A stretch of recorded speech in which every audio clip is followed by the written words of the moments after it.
This is StoryRobot. Welcome to r/RegularRevenge.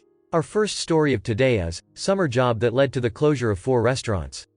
I, 22 years old female, got my first job when I was 16 at a specialty restaurant with 5 locations. I worked at the busiest location. It was summer at the time, so I was working 5 days a week from 12 until 10 p.m. The restaurant is set up like Panda Express, Manchu Wok, or those other Asian restaurants in food courts where the food is laid out and you pick what you want from the selection, except it's not in a food court and has its own seating, so more like a cafeteria IKEA setup. My job is to serve people their food, cashier, and some minor prep. By 1 p.m., all the cooks have left. I'm left with a dishwasher busboy until closing. 3 weeks have passed and I haven't gotten paid anything. Turns out, the owner, whom I've met a couple of times, is spending all her revenue in the casino and a lot of staff aren't getting paid. Some employees have worked here for years and have over $5,000 of unpaid work. I talked to the owner and she said I can take my daily income from the cash register, cash, no tax, after I do all my closing as long as I write everything down. I didn't care at this time as long as I was getting paid. I didn't know much about the law either since it was my first job. But I did provide them my SSN, so I was hired legally to my knowledge. The manager that hired me never mentioned cash payments when she hired me. I was getting my pay from the till for about a week, until one of my coworkers found out. Obviously, she got jealous and told everyone. Since these people have thousands of unpaid work, they felt like it was unfair that I was getting paid and they weren't. At this time, the owner was out of country, so I stopped taking my pay from the till to avoid getting in conflict with my coworkers. I mean, the owner will pay me eventually, right? I was young, naive, and did not know better. During one of my shifts, a delivery came in and they wanted to get paid on the spot. I did not have cash on the till, and I couldn't get a hold of my coworkers to deal with the situation, so the delivery guy eventually left with all the products. That night, the owner's husband gave me a call and he was furious that we did not get the delivery since we needed it for tomorrow because we're low on products. He dropped by to leave cash for the delivery and made me wait until 12 midnight for the delivery to come, unpaid. I was left by myself in the restaurant, and I was crying. It was a very stressful situation for me, and working here led me to smoke cigarettes. I don't smoke anymore. This was my breaking point. I wanted to quit but I was afraid that I wouldn't get all my hard-earned money. The job is easy but all the coworker drama and the BP treatment of the owners got to me. I kept working in this location until the end of summer, with over $3,000 of unpaid work, not adjusted with overtime and holiday pay. I did eventually get to talk to the owner on the phone and all I got was, "It is what it is." I did not show up for work on the last day of summer. After I didn't show up, I filed a claim with the Department of Labor, Ministry of Labor. When school started, the manager from their other location asked me to come work for her on weekends. Of course I said no, but eventually agreed when she said that I will be paid after my shift with cash. The owner never came here to take the revenue for her gambling, and she's still out of the country, so I did get paid after my shift. Everyone that worked here was a lot nicer too, since everyone was getting paid. I asked my unemployed friends to drop off their resumes. The owner did not know that I was friends with these people, and she eventually hired one of my friend as a dishwasher busboy to work with me. The manager leaves early on weekends, and it's just me and my friend in the restaurant, so I would give out food to my friends, customers that I know, and family, for free. Not my food cost, so I did not give a beep. I know it's an beephole move but keep in mind the $3,000 that they still owe me. Everyone that worked here knows all the bull beep that's happening. Business has always been doing great, to the point that the owner was able to have 5 locations. Everyone was getting paid on time and were given bonuses during the first few years of the business, until the owner started going to the casino. Her attitude changed, and stopped taking care of the business. She would even get mad at the employees for paying the bills, instead of keeping the cash for her gambling. We've had times that our electricity got cut off and couldn't operate as a restaurant. Producers, suppliers are also refusing to deliver products unless we paid right away. They aren't getting paid on time as well. The owner mainly ever goes to the restaurant locations to take cash. Her husband does most of the work, and even takes cash out of his pocket to pay for the restaurant expenses. From what I've heard, their marriage went down the sewage since the wife started gambling, and coming home from the casino without her car. There were also rumors that the husband cheated that led to the wife's gambling problems. I believed all the rumors since it all made sense at the time, but no confirmation until now. I also found out that one of their locations had to close down because they did not pay the lease. They're now left with 4.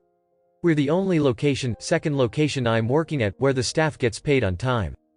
Except for the manager who also have unpaid wages from years before, and my $3,000 from summer. Everyone else here is new and are getting paid on time. 2 weeks have passed since I worked part-time at the other location. I started getting calls from the labor department about my claim. I told them everything. Staff not getting paid or the owner is paying cash. Plus all the BP treatment that I did not mention above. Of course the government doesn't like it when we don't pay our taxes. I kept a record of my hours in my notebook. I also had text messages from my coworkers about the working conditions of this place. I kept working here while my claim was being processed, and while the owner is out of the country. Eventually they got the letter a couple of days after the owner came back and she was enraged. How do you have the audacity to work here after you file a claim against us? She wasn't aware that I didn't show up for my shift when I was working at the first location, and was hired by the manager in the current location. So I got fired. I went on with school, and eventually got paid $5,000 plus for my unpaid hours, and the trouble. The labor department gave them beep as well for not paying a minor. It seemed like they were taking advantage. That was basically my first paycheck. Quite a lot of money for a 16-year-old. I started working at a food court elsewhere, totally legal, it's a franchise. One day I was approached by one of the cook at the first location who recognized me. They all knew what I did and that I got paid, and he wanted to know how to file a claim. I told him everything, what he needs to do, and all the proof, evidence that he can provide. I also told him that whoever files a claim will get paid, and I encouraged him to tell everyone. 2 months later, my friends that knew about the situation started tagging me on an article posted on Facebook about the restaurant. Over 4 people have filed for a claim, and the owner is forced to pay over $50,000 plus for unpaid wages, overtime and interest, plus $2,500 plus administrative fees. I later on found out that they got audited, and more people started filing for claims. A lot of people that worked there before and is still owed their wages also filed for a claim. A food inspection in one of the other locations uncovered several serious health and sanitation infractions. All 4 of their locations eventually shut down. I know it's not an intentional revenge.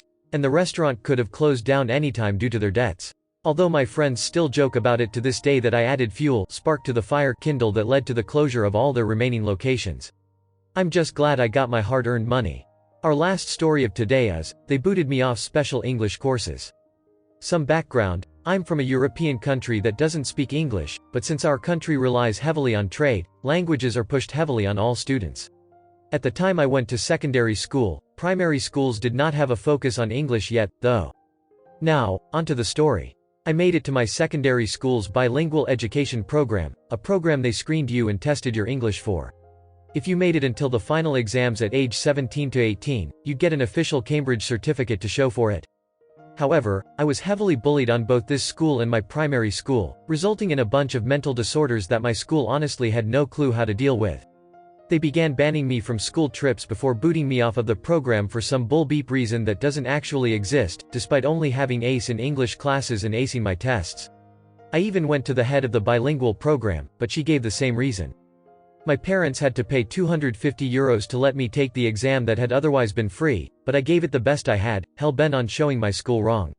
When the results came back, I had a near-top score with 203 out of 210 points, and I was proud of that and more than happy to flaunt it around, but it only got better. Almost 9 months after the initial test and 7 after the results were posted online, the school's official ceremony happened. The head of the bilingual department started talking about their program, praising it to heaven, stating how the next students were all from it and how proud they were of our score. The first students were listed and called forward. The only 5 students who had gotten a grade on their exams, from highest score to lowest. My name was at the top of the list. I had the highest score of everyone in the room. I went forward with the 4 others and collected my official certificate, posing for pictures with the most smug smile you have ever seen. The head of department didn't dare look me in the eyes. To this day, I'm tempted to mail a copy of my Cambridge certificate and the manuscript of the English book I wrote to the head of department. I may just do it when I'm older and more stable.